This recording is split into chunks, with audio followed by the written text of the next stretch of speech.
problema è che le carenze di finanziamento per i consorzi di bonifica da parte del bilancio regionale riguardano ulteriori riduzioni nel 2012 anche rispetto ai drastici tagli del 2011. In pratica è l'azzeramento totale dei finanziamenti di investimento, per cui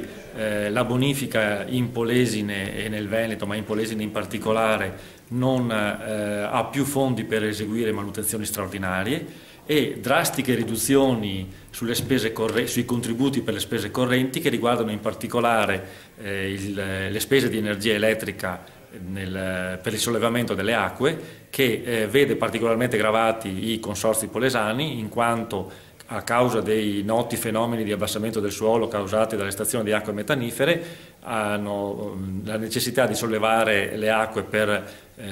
quote molto rilevanti, e quindi le spese di energia elettrica ammontano a più di 2 milioni di euro per il consorzio Adige Po e